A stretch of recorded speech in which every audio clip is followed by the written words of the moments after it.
PM Modi आज विश्व वायु परिवहन शिखर सम्मेलन के पूर्ण सत्र में भाग लेंगे। शाम 5 बजे भारत मंडपम में होगा सम्मेलन। अयोध्या में आज से दूसरी बार होगा प्राण प्रतिष्ठा कार्यक्रम। 8 प्रतिमाओं की होगी प्राण प्रतिष्ठा। 5 जून तक चलेगा कार्यक्रम। अयोध्या में कलश यात्रा की पूर्व संध्या पर यज्ञशाला में पूरी की गई सभी तैयारियां। मंगलाचरण भी किया गया। सरयू जल लाने के लिए कलश और यज्ञशाला तैयार।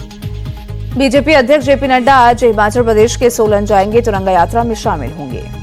बंगाल चुनाव की तैयारी में जुटे गृह मंत्री अमित शाह कोलकाता में विजय संकल्प कार्यकर्ता सम्मेलन को किया संबोधित। बीजेपी कार्यकर्ताओं से शाह की अपील, हमें बंगाल में बीजेपी सरकार बनानी है। घुसपैठ, भ्रष्टाचार और हिंदुओं का पलायन रोकना है। सीएम ममता से बोले अमित शाह, दीदी अब आपका कार्यकाल 2026 में खत्म हो जाएगा, भाजपा की सरकार बनेगी।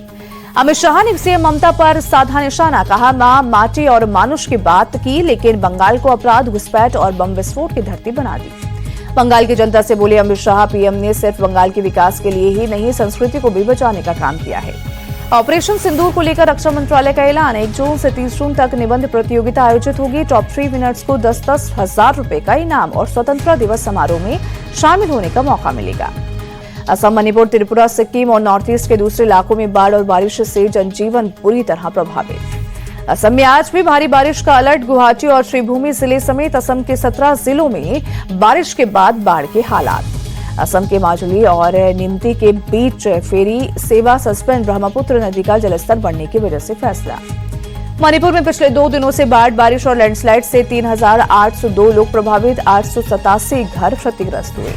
असम के उत्तर लखीमपुर में इस मूसलाधार बारिश के बाद बिगड़े हालात। कई इलाकों में बाढ़ जैसे हालात। बाढ़ के पानी में घिरा नजर आया गांव। घरों में रखा सामान भी हुआ खराब। लोग सुरक्षित जगहों पर पहुंचे। आने जाने के लिए लोग नाव का ले रहे हैं सहारा। जनजीवन बुरी तरह से प्रभावित हुआ।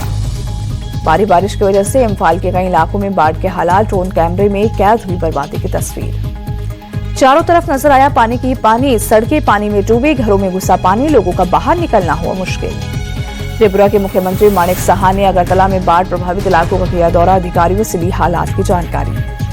मुख्यमंत्री माणिक साहा ने कहा, प्रशासन पूरी तरह से अलर्ट। एसडीआरएफ, एनडीआरएफ और आपदा प्रबंधन की टीमें लगातार मिलकर कर रही है काम। गृह मंत्री अमित शाह ने असम, मणिपुर, सिक्किम और अरुणाचल प्रदेश के सीएम से की बात। कुदरती आपदा में हर संभव मदद का दिया भरोसा। दिल्ली एनसीआर में रविवार शाम धूल भरी आंधी के बाद कई जगहों पर हुई बारिश। तापमान में गिरावट से लोगों को गर्मी से मिली राहत। दिल्ली सरकार की तैयारियों की फिर खुली पोल। बारिश के देवली समेत कई इलाकों में जल जमाव। ट्रैफिक बुरी तरह से प्रभावित हुआ।